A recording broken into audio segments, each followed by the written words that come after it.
Hello everybody, in this video I'll be painting the Myrmourn Banshees, and as usual I start off with a base coat of Chaos Black through a rattle can.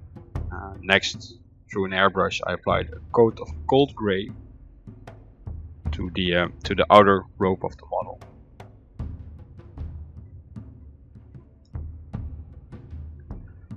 Once dry, I moved on to stonewall grey and I started to apply a rough highlight over the outer cloak.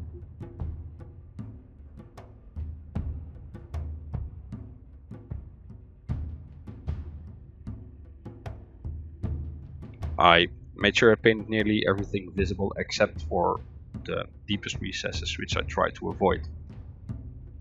Next, I used white grey and I started to build up these highlights.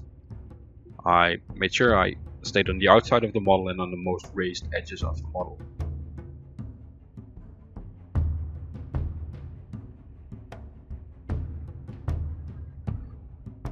This is then followed by a next highlight of white.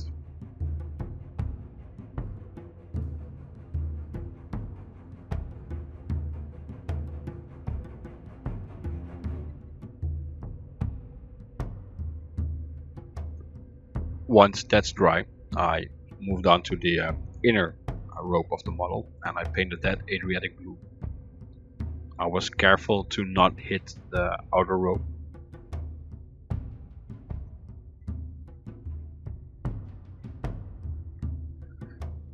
I then made a mixture of 1 part Adriatic blue and 1 part bone white, and I started to make a highlight on the inner rope. I focused on the most outer edges and most raised areas.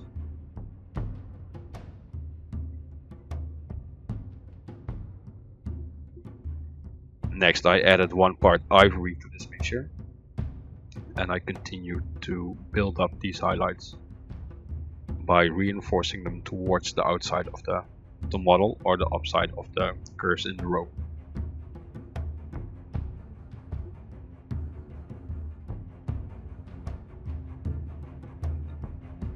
On the things like the little holes in the rope, I focus on the bottom side of those holes. Next, I added 1 part white to the previous mixture, and I continued building up the highlights. Just making sure leaving bits of the previous highlight visible.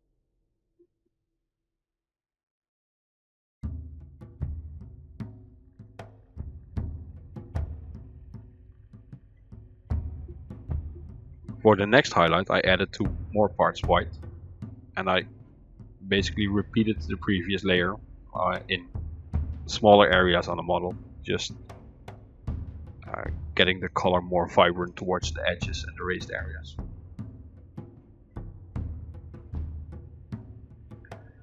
And for the last and final highlight on this part, I added 3 more parts of white to the mixture and I applied a final highlight just on the most outer sides and the finest edges.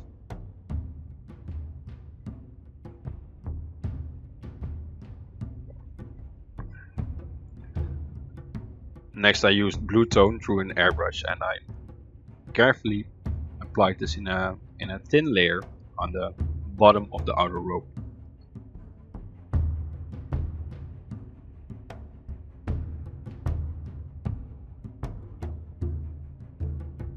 I moved on to the copper bronze parts and I made a mixture of 1 part old copper and 1 part Victorian brass, and I blocked all these areas in. Next, using khaki, I painted the bone parts, the lower jaws on the models. Later on for the base the same procedure will be applied for the skulls on there. Using Agrax Earthshade I then washed the copper parts and the bone parts.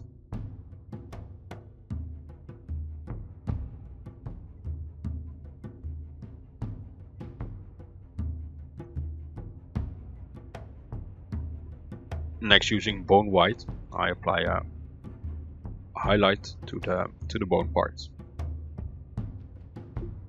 I try to leave some of the Airbrush Earthshade from the previous layer visible, which will act as a shading. Next I made a mixture of 1 part bone white and 1 part dead white, and I reinforced the previous highlight, focusing on the outer edges and the most upper parts, the most visible parts. Next, using Victorian brass, I apply a highlight to all the bronze parts.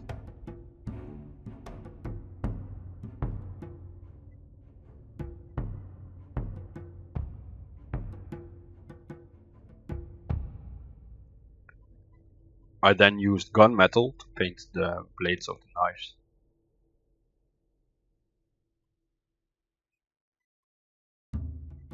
And then this is followed by a highlight with silver, and I also highlight the bronze parts with the silver, but just in a couple of areas, the most raised areas that would reflect the most light.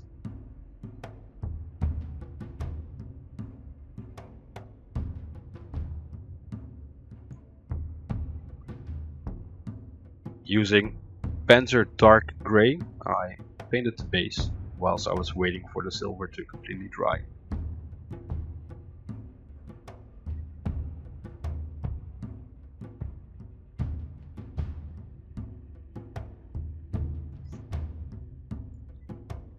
Next, using Seraphim Sepia, I washed all the bronzen parts. This helps to tone down the silver and make it more look like one piece.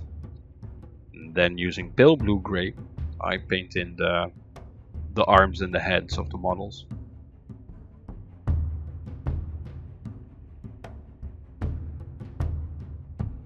I then made a mixture of 1 part Pale Blue Grey and 2 parts Dead White, and I applied a rough basic highlight to the hands and arms.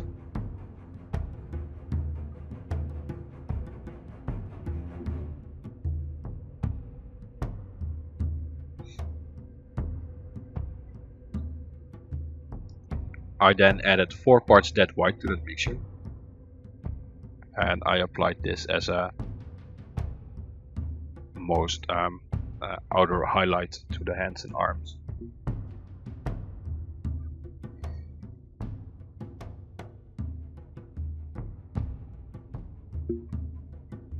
Then, using Antonian Camo Shade, I washed the bases.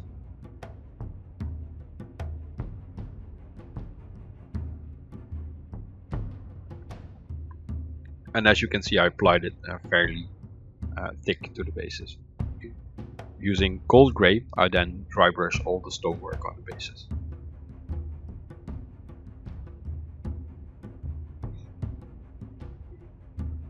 Again, being careful not to hit the ropes of the model. And this is followed by a dry brush of Stonewall Grey.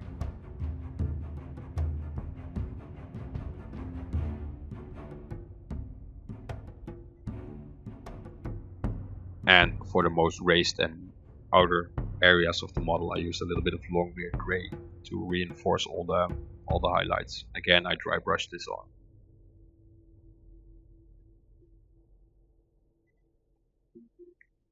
Then, using charred brown, I blocked in the muddy, earthy parts of the base.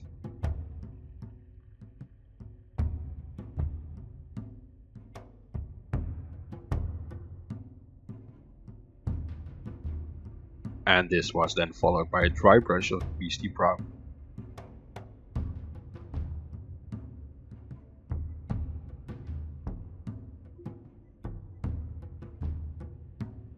And then a dry brush of Leather Brown. Now, if in this stage you hit the stonework a bit, that's not a big deal. It will look like a bit of dirt, and that has hit the stonework. Then, using metallic black, I blocked in the metal parts on the base for the couple of models that had actual metal parts.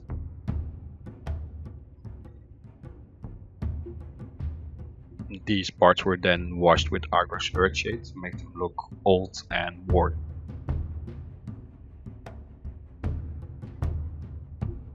And then, using Lead Belcher, I applied a highlight to these parts in a more random way, just making sure I hit it on some parts. In this way the old and worn effect stays in place. I then made a mixture of 1 part BC brown and 1 part earth, and I painted in the tree stumps and some of the tree roots that were on the bases. And then I added 1 part beige to this mixture, and I applied a really rough highlight in a striping manner.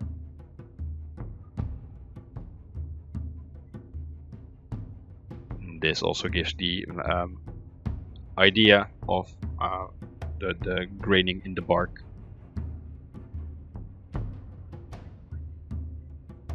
I then added 2 parts beige to this mixture, and I repeated this process in a little bit of a more finer way.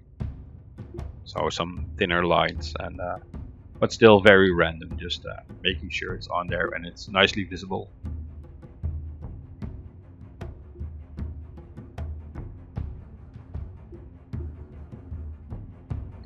I then used Airbrush Earthshade, and I applied this really thin to the model. I made sure I spread it out in the more deeper recesses. It's not that big of a deal, but on the surfaces I made sure it didn't pool, and I just spread it out over the model.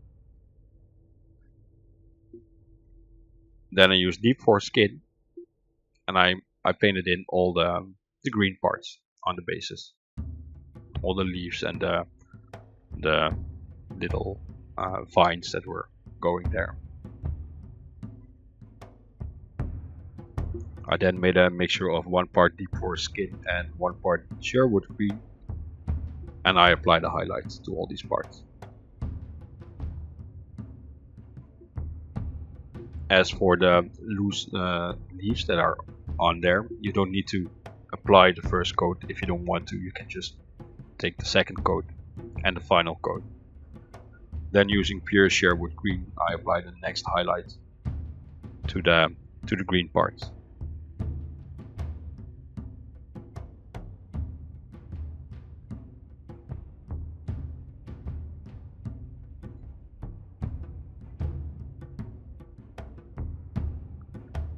Then there were the roses left to paint, and I made a mixture of 1 part Hex Lichen and 2 parts Gory Red, and I blocked the roses in with it.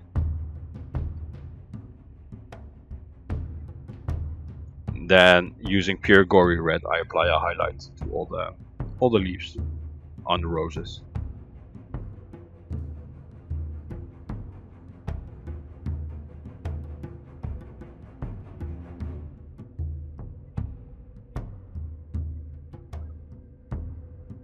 And I repeated that process using bloody red to reinforce the highlights on the model.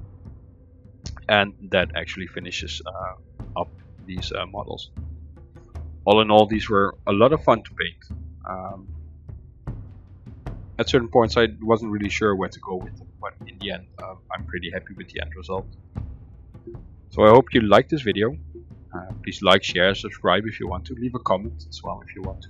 If you didn't like the video, dislike it, and please let me know what you didn't like about it.